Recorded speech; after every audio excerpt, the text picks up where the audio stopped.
दोस्तों, आज हम आपके लिए लेकर आए हैं रसोई की कहानी, सब्जियों और बर्तनों की जुबानी।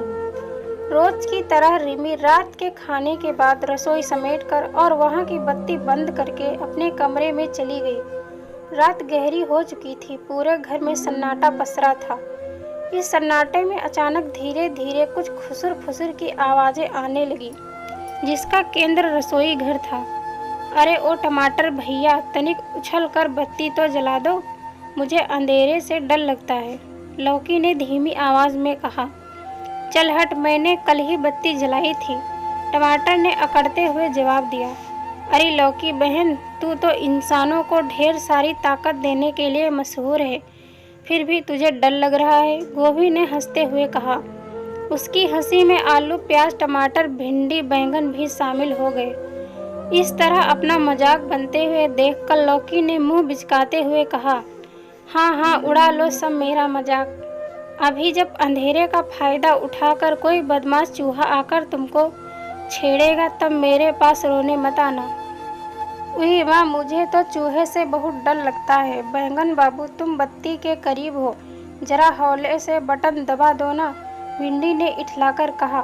बैंगन ने उसे झिड़कते हुए कहा, चल हट परे, तुझे पता भी है मैं सब्जियों का राजा हूँ, और फिर तेरी मेरी जोड़ी जब कभी नहीं जमी तो मेरे आगे तेरी बात कैसे जमेगी। ओफो, तुम सब भी ना, बस मौका मिला नहीं कि बहस शुरू, मूली दीदी ने कहा और अपने हरे भरे पत्तों के आंचल को लहराती हुई बत्ती जलाने चल पड़ी। रोशनी होते ही लौकी और भिंडी ने मूली को धन्यवाद कहा और बाकी सब्जियों की तरफ देखकर मुंह बिजका दिया। ये मूली भी ना अपने सफ़ेद रंग की आड़ में बड़ी शांतिदूत बनी फिरती है, आलू ने गुस्से से कहा, जबकि वातावरण में सबसे ज़्यादा अशांति इसके पराठे ही फैलाते हैं। टमाटर ने गाजर के हाथ पर ताली मारते हुए कहा। उसकी इस बात पर सभी सब्जियां ठठाका मारकर हंस पड़ी। मूली ने चिढ़कर कहा, हाँ हाँ, उड़ा लो सब मिलके मेरा मजाक, मेरे गुणों से और मेरी प्रसिद्धि से जलते हो तुम सब। अभी सब्जियों की बहस और मस्ती मजाक चल ही रही थी कि बर्तनों ने खेमे में हलचल हुई। किस बदमाश ने बत्ती जलाई, अभी अभी तो काम से फुर्सत पाकर आराम कर रहा था मैं। तवा गुर्राया। कड़ाही ने मूली की तरफ इशारा करते हुए कहा, तवा भाई, इस बदमाश मूली ने अपने साथियों के उकसाने पर यह हरकत की है। अरे दादा, आप भी किस जल कुकड़ी की बातों में आ रहे हैं, खुद को जल जलकर काली हो गई है, फिर भी सबके बीच आग लगाती रहती है, कुकर ने कहते हुए बुरा सा मुंह बनाया। कुकर की बात पर कड़ाही गुस्से से पैर पटककर बोली, हाँ हाँ, इसलिए तू दिन रात इस कलूटी को देखकर सीटी मारता है, आवारा कहीं का। तुम सब ना आपस में ही लड़ते रहो, जैसे इंसान लड़ते रहते हैं, धर्म और जाति के नाम पर, न्याय के लिए नहीं लड़ते, पतीले ने अंगड़ाई लेते हुए कहा। उसकी बात सुनकर बाकी बर्तनों ने भी हामी भरी और कहा, हाँ हाँ, पतीले भाई की बात सही है, हमें इंसान नहीं बनना, चलो एकजुट होकर दुश्मनों से लड़ें। तवा उठकर खड़ा हो गया और सभी बर्तनों को साथ लेकर सब्जियों के पास पहुंच गया।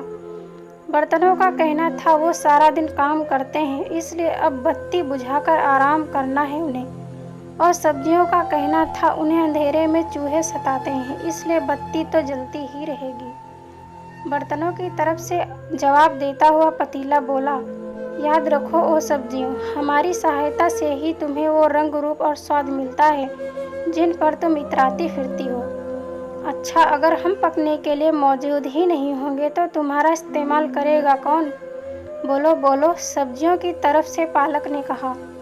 दोनों तरफ से सभी बारी बारी से अपने तर्क रखते हुए स्वयं के खेमे को बड़ा साबित करने में लगे हुए थे कि तभी उन सबके कानों में रोने की आवाज़ पहुंची। सबने आवाज़ की दिशा में तो देखा तो पाया एक कोने में पड़े हुए जूठे बर्तनों के ढेर से ये आवाज़ आ रही थी। सभी बर्तन और सब्जियां हैरान परेशान से उन बर्तनों का पास पहुँचे और पूछने लगे, क्या हुआ आप सबको? आप सब यूँ रो क्यों रहे? देखो ना भाइयों बहनों, इंसानों के कामचोरी की कोई हद ही नहीं है। रात भर हमें इस गंदगी में सड़ने के लिए छोड़ देते हैं। कितनी बदबू आती है हमसे। जब तक मालकिन की काम वाली नहीं आती हम ऐसे ही पड़े रहेंगे। उन गंदे बर्तनों ने कहा। उनकी बात सुनकर कुछ सब्जियां बोली, हाँ बहन, हमें जब शाम में बाजार से घर लाया गया तब हम बड़ी खुश थी कि अब हमारी साफ सफाई होगी और धूल मिट्टी से आज़ादी मिलेगी। लेकिन हमें भी कामवाली के इंतज़ार में छोड़ दिया गया है। लेकिन उनमें से कुछ बर्तन और सब्जियां अपनी मालकिन का पक्ष लेते हुए बोलने लगे, अरे मालकिन बेचारी का भी तो सोचो। पहले की हमारी मालकिनें बस घर में रहती थी, पर इस बेचारी को तो घर भी देखना है और बाहर दफ्तर भी। प्रतियोगिता के इस दौर में दोनों पति पत्नी का काम भी तो ज़रूरी है, वरना हमारी खरीदारी कैसे होगी। इसलिए काम वाली पर निर्भरता मजबूरी है बेचारी की। हाँ भैया, ये भी सही है, सब एक स्वर में बोले। अच्छा, पर मेरी एक बात सुनो सब लोग, लौकी ने हाथ उठाते हुए बोला।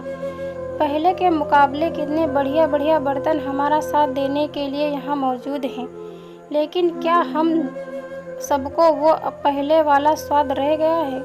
नहीं, बिल्कुल नहीं। सभी लौकी से सहमत थे। ये सब इन इंसानों की कमजोरी का ही नतीजा है। एक कोने में उपेक्षित पड़े हुए सिल लोढ़े ने चुप्पी तोड़ते हुए कहा, बटन दबाओ और मसाला तैयार। गर्मी से बचने के लिए सब्जियों दालों में ढेर सारी दवा डाल दो। खूबसूरत कच्ची सब्जियां फल वक्त पर खेतों में तैयार। गर्मी से बचने के लिए पेड़ नहीं लगाएंगे, एसी का बटन दबाएंगे। जरा सी दूर जाने के लिए भी साइकिल नहीं चलाएंगे, कार और मोटरसाइकिल की धौंस जमाएंगे। फिर कहेंगे प्रदूषण बढ़ रहा है। मटके का पानी नहीं, सबको फ्रिज का ही पानी चाहिए। और रोना ये कि ओजोन परत की हालत बिगड़ रही है। सबने बारी बारी से अपनी बातें कहीं और जी भर के मन की भड़ास निकाली। हंसी मजाक की बातों के अचानक गंभीर रुख लेने से कुछ सब्जियां और बर्तन चिंतित हो उठे। माहौल को फिर से खुशनुमा बनाने के लिए टमाटर ने उछलकर गंदे बर्तनों के ढेर के पास मौजूद नल को खोल दिया और कहा, लो दोस्तों, अब तुम्हारी सारी गंदगी बह जाएगी और बदबू नहीं आएगी। जब एक बड़े कटोरे नुमा बर्तन में कुछ साफ पानी भर गया तब गंदी सब्जियों को सबने मिलकर एक एक करके उसमें डुबकी लगा दी और हंसने लगे। अपनी खुशी अपने हाथ, आओ मिलकर गाएं ये गान। इंसान को मुबारक हो तनाव वाला जीवन, हम रहे हंसते हंसाते मिलजुल कर। मटर के इस सुरीले गीत को सुनकर कुकर ने सीटी बजाई और इस बार इस सीटी पर कड़ाही भी मुस्कुराई। आखिर मिलजुल कर हुआ ये फैसला, आधी रात तक रहेगी बत्ती जली, फिर मालकिन के जगने से पहले दिया जाएगा उसे बुझा। और जो आया कोई चूहा शैतान, मिलजुल कर दिया जाएगा उसे ही परेशान। सब्जियों और बर्तनों की बातों में कब सुबह हो गई किसी को पता ही नहीं चला। रिमी को अचानक लगा कि जैसे रसोई में कुछ हलचल हो रही है, लेकिन उसके वहां पहुंचने से पहले ही सभी बर्तन और सब्जियां बत्ती बंद करके अपनी अपनी जगह ले चुके थे। जूठे बर्तनों में पानी और धुली हुई सब्जियों को देखकर रिमी हैरान हुई। फिर उसने सोचा शायद उसके पति देव ने ये किया होगा ताकि सुबह काम थोड़ी जल्दी निपट जाए, और मुस्कुराती हुई वापस कमरे में चली गई। उसके जाते ही सभी बर्तन और सब्जियां एक दूसरे की तरफ देखकर खिलखिला पड़े।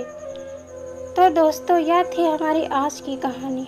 अगर यह कहानी आपको पसंद आई हो तो कृपया इसे लाइक करें और ऐसी ही कहानी सुनने के लिए हमारे चैनल को सब्सक्राइब करें। यह कहानी आपको कैसी लगी, कहानी पर अपनी राय देने के लिए कमेंट करें। धन्यवाद दोस्तों।